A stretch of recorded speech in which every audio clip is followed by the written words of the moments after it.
Hello my friends, welcome to another video that is long time right now. I haven't uploaded yet.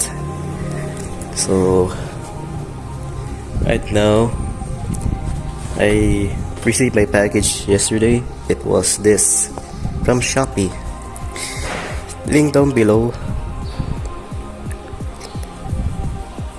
I ordered at the Shopee in Motobox Republic PH. So we're gonna install the step grill onto my GTR, and also I'm gonna BS1 this first because it looks dirty. So the two sides that I need is this.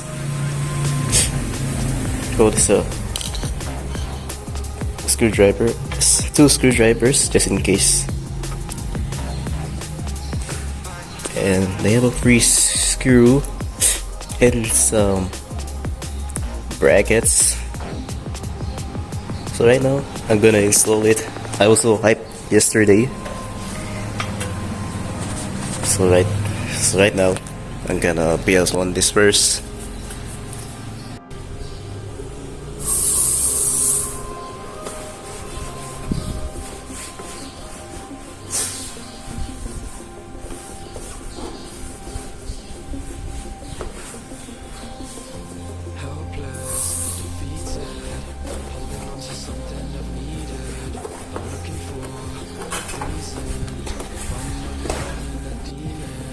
So I already completed with BS1.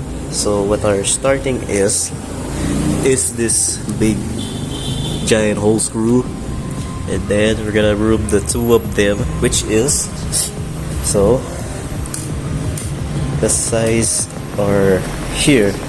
So the two of them are in this two, and then the big one is in the center of the handlebars, which is glued with two brackets. And also this also for the big one. We're gonna use this screw on the center, and then we're gonna use this for these two of them.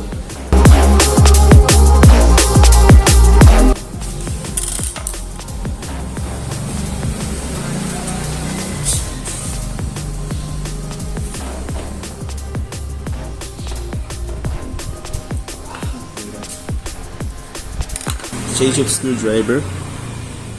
The small one cannot handle the hard, but we're gonna use the big one.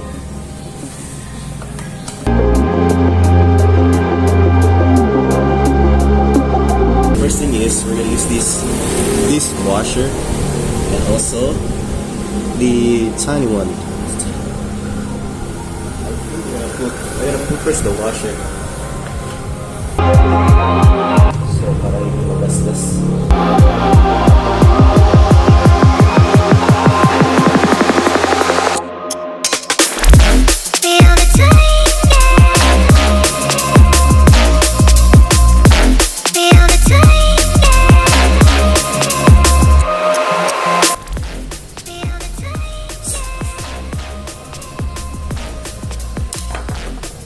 Let's test this first.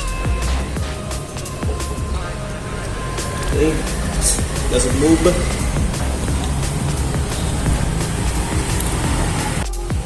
Alright, we're already done with our installation of my new step grill.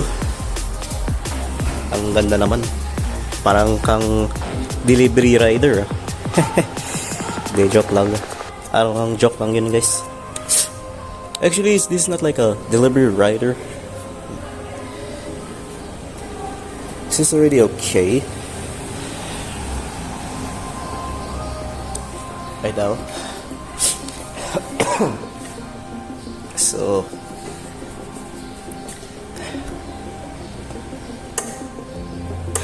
this is already good.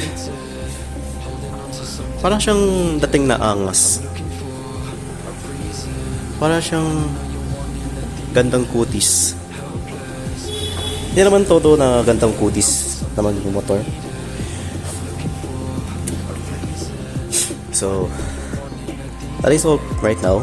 for some installation. So let's hope I can still upload more videos. So thank you for watching. Like and subscribe and notify if there's gonna be a new upload. So that's all for it, guys. Bye bye.